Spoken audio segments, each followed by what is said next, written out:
De 2004 a 2006, os italianos viram um novo imperador se agigantar na sua península. E quem diria, com o nome de Adriano, ele acabou com a concorrência dos demais e fez seu império no futebol. Nesse período, graças à sua maestria, força, velocidade e drible, conquistou para a Internazionale os principais títulos naquele período do futebol italiano. Estamos falando de um jogador que todos comparavam com Ronaldo Fenômeno, e muitos já diziam que seria seu substituto. O próprio Ronaldo brincava na época sobre isso, mas no fundo, todos realmente acreditavam nisso. Adriano foi lendário. O jeito que jogava encantou os torcedores do Flamengo. Era impiedoso.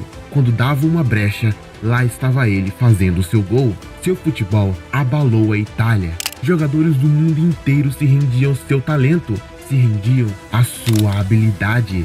Veja só o que Ibrahimovic disse sobre ele. Played with players that I saw was a talent, became wow. But the one I felt that could do it longer was, and he didn't do it, was Adriano. The way he was an animal. He could shoot from every angle. Nobody could tackle him. Nobody could take the ball. He was a pure animal. But it lasted for a short time. Receber um elogio assim é para poucos, um elogio de um dos maiores. Ele era aquele típico jogador que entregava tudo dentro de campo. Quando o árbitro apitava o final, ele caía de cansaço. Quando os zagueiros o viam, se perguntavam como parar aquele trem vindo em sua direção. Porque sim, essa era a melhor definição de Adriano. Um trem que ia com uma direção clara, o gol do adversário. Para pará-lo, era preciso 2, 3, sei lá, mas algo mudou a trajetória da carreira de Adriano. Algo que até hoje o afeta, que fez o imperador cair e nunca mais se levantar completamente. Veja aqui e agora, com uma simples ligação, acabou com a carreira de Adriano, o imperador. Antes disso, muito obrigado a todos pelos comentários e apoio. Ajuda muito a trazer cada vez mais conteúdos para vocês. Esse apoio é muito importante para mim. Então não se esqueça de se inscrever no canal para não perder nenhum vídeo e deixe seu like aqui embaixo também. Adriano nasceu e cresceu na Vila Cruzeiro, uma das favelas mais perigosas do Rio de Janeiro. Mas para nosso craque, aquela vida simples nunca foi um problema. Quando penso como foi crescer na favela, eu me lembro, na verdade, de como a gente se divertiu. Joguei bola de gude, empinei pipa, soltei peão. Infância real, sabe? Apesar de tudo, o pequeno Didico se divertiu muito quando criança. Sua mãe, Dona Rosilda, sempre quis dar o melhor para o seu filho. Por isso, quando percebeu que Adriano adorava jogar bola, decidiu colocá-lo em uma escolinha, na escolinha do Flamengo. Porém, ela tinha 2 problemas. Primeiro, não tinha como levá-lo até lá. Para nós que não moramos no Rio de Janeiro, é difícil entender, mas da Vila Cruzeiro até a Gávea é muito longe. E não podemos esquecer que estamos falando da década de 90, onde o transporte público era muito pior que hoje. Mesmo assim, ela queria seu filho na escolinha do Mengo, já que era o clube da família. Por isso, Dona Rosilda pediu ajuda para outra grande personagem dessa história, Dona Wanda, avó de Adriano, que se comprometeu que levaria seu neto todos os dias até a Gávea. Um problema estava resolvido, mas o segundo era ainda pior: dinheiro. O custo era muito alto para a família do nosso craque. Almir, pai de Adriano, disse que não tinha como manter, mas Dona Rosilda inventou uma mentira. Disse que suas outras irmãs ajudariam a pagar as despesas da escolinha, mas como disse, era uma mentira. Ela precisava arranjar um jeito de pagar.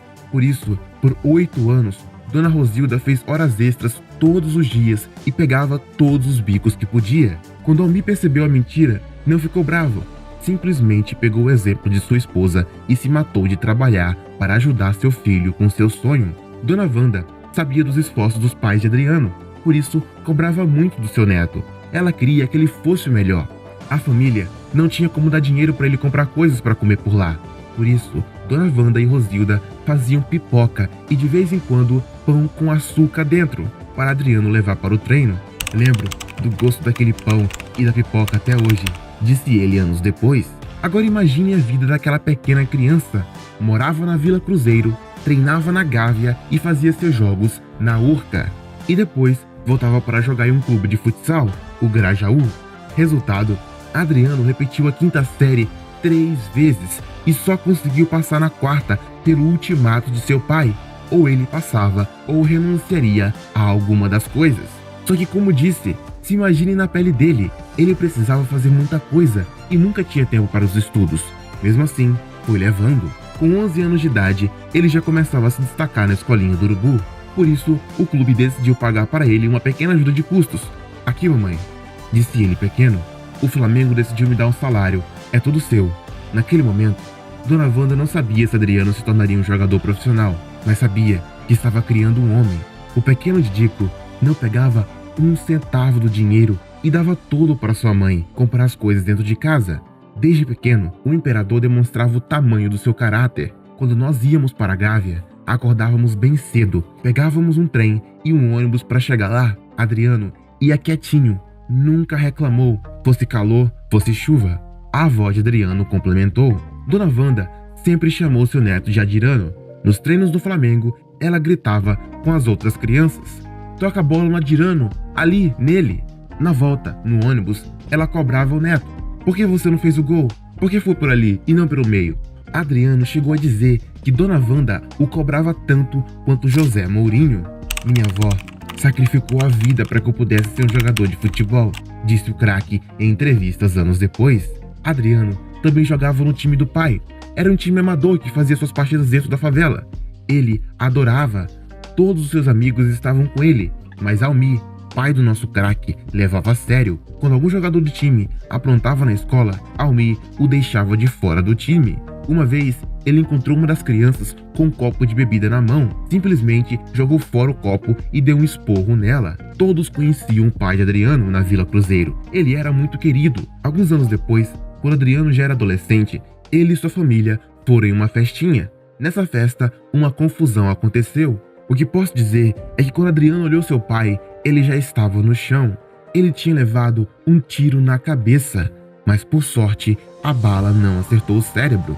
Depois de meses no hospital, seu Almi saiu, mas continuava com a bala dentro da cabeça. A partir daí, ele teve de se afastar do futebol, pois começou a ter convulsões constantes e dores muito fortes na cabeça. O pai de Adriano era muito rebelde e não gostava de tomar seus remédios rotineiros, mas Dona Rosilda o obrigava do mesmo jeito. Adriano fazia de tudo pelo pai, mas a cada dia eles percebiam que ele piorava. Com 15 anos de idade, ele jogava como lateral esquerdo do Flamengo. Um belo dia, os treinadores separaram as crianças em 2 filas. O objetivo era um corte de custos na base do Mengo. Então, eles dispensariam as crianças que eles acreditavam não terem futuro. "Você está fora", disse um dos treinadores, apontando para um dos amigos de Adriano. Quanto mais eles se aproximavam de Adriano, mais ele se lembrava dos últimos anos, tendo de comer pipoca, dos últimos anos saindo da Vila Cruzeiro, atravessando o rio para chegar na Gávea, das dificuldades que o pai e a mãe enfrentavam para ele poder jogar bola. "Você está dentro", disse outro treinador para o menino ao lado de Adriano. O pequeno sentia as lágrimas no rosto, mas não podia chorar, nem sabia qual era seu veredito, por isso segurou. Ele pôde ver Dona Wanda do outro lado do campo o observando. Ela sempre foi esperançosa, mas Adriano conseguiu sentir sua apreensão. "Adriano", disse o treinador olhando para a prancheta, "você está fora." Naquele momento, ele não sabia como reagir, mas suas pernas o impulsionaram para frente do mesmo jeito. Ele via de muito longe sua avó, mas não sabia como contar para ela. Contar que todos aqueles esforços foram inúteis. Para ele, tudo tinha acabado. Quando ele saiu da fila e foi em direção à sua bolsa, conseguiu ouvir um grito. Outro treinador disse: "O Adriano não, vamos dar outra chance para ele." Ele sentiu suas pernas bambearem e arregalou os olhos. Agradeceu e foi contar para sua avó que tinha passado. Adriano sempre fora muito maior que as outras crianças, mas a partir dos 15 começou a crescer sem parar. Era muito forte. Então, o mesmo treinador que permitiu com que ele continuasse na base do Urubu decidiu o colocar para jogar no ataque e testá-lo nas posições da frente. Como atacante, ele se dedicou mais do que nunca. Começou a dar mãozada em todo mundo nos treinos. Quando você é um atacante, não está em uma corrida. Não, quando a bola chega no seu pé e tem 2 zagueirões em cima, não é uma corrida, é uma luta de rua. Ou você passa ou eles te batem. Ainda quando criança, ele jogava no time do seu pai. Adriano competia com adultos. Quando ele menos percebia, tinha tomado um tapa na cara. Um carrinho muito forte. Sempre foi assim. Então, para ele, competir com sangue não tinha problema. Resultado, deu muito certo. Depois de certo tempo, ele se tornou a principal promessa da base do Flamengo e ganhou seu reconhecimento. Foi chamado para jogar na seleção sub-17. Quando receberam a notícia, a família de Adriano enlouqueceu. Fizeram uma festa para comemorar. Foi um dos momentos mais felizes na vida do craque, já que fora o momento com toda a sua família reunida. Depois da convocação para a seleção sub-17, Adriano jogaria o Mundial da categoria, jogou muito nos jogos e o Brasil saiu vitorioso. Quando o craque chegou no aeroporto Santos Dumont, lá estavam eles. A Vila Cruzeiro inteira havia tomado o aeroporto para si e gritavam seu nome. Ele desfilou em um carro de bombeiros pela comunidade. Nesse dia, Adriano sentiu o gosto da fama pela primeira vez. No mesmo ano, ele subiu para o time principal do Flamengo. Lá, ele fez muito sucesso. Seu primeiro jogo seria contra o Botafogo no torneio Rio-São Paulo. Ele jogou pouco e não teve tempo de mostrar sua qualidade, mas no segundo jogo, ele jogaria contra o São Paulo e acabou com o tricolor do Morumbi. Fez 2 gols dominando o time paulista. O Flamengo, vendo sua qualidade, pediu para que ele saísse da Vila Cruzeiro por conta do perigo e da distância da Gávea. Então, Adriano teve de alugar um apartamento mais perto. Mesmo assim, não possuía muito dinheiro, mas 2 empresários surgiriam na vida dele. Um ofereceu uma casa e um carro na garagem se assinasse com ele. Com isso, Gilmar Rinaldi fez sua proposta. Se você assinar comigo, eu não vou te dar nada. Tudo que você conseguir vai ser com fruto do seu suor e trabalho. Dias depois, Adriano estava assinando com Gilmar. Ele não queria nada de ninguém, só queria o que seu trabalho proporcionasse. Esse era e sempre foi o Adriano. O atacante jogava muito pelo Flamengo, eram muitas jogadas sensacionais. Nesse momento, a mídia começou a chamá-lo de o próximo Ronaldo. Todos começaram a dizer que ele substituiria o fenômeno. O mais engraçado é que nessa época, o Ronaldo de verdade estava lesionado na Inter de Milão, ainda na primeira lesão de joelho que o deixou de fora por 6 meses. Agora, adivinha quem fez uma proposta para comprar Adriano? Isso mesmo, a Internazionale. A negociação também envolvia a ida de Vampeta ao Flamengo. Sim, esse Vampeta. Em 2001, o craque brasileiro se apresentava na Inter. Pô, fala sério, eu tinha 18 anos. Como é que você pode dizer que não fui tocado por Deus? Minha história não tem muita lógica, nem para mim mesmo. Um dia, eu estava na Vila Cruzeiro e no outro, estava indo para Milão, disse ele. Sem mais nem menos, ele estava pousando na Itália. Com seu primeiro salário, ele comprou uma casa para sua mãe. Quando cheguei na Inter, eu vi Seedorf, Ronaldo, Zanetti, todos. Caramba, eu ficava admirando aqueles caras. O Seedorf andando pelo vestiário, sem camisa, 7% de gordura corporal naquele filho da mãe. Tem que respeitar. O primeiro jogo do craque seria contra o Real Madrid, um amistoso. Ele entrou durante a partida, sofre uma falta, pega a bola para bater com permissão de Seedorf e faz isso aí. Bum! Naquele momento, a Itália estremecia, não só pelo gol lindo, mas porque todos sentiam que ali poderia surgir outro grande Adriano na história do país. Ele começou a jogar muito e começaram a chamá-lo de Imperador.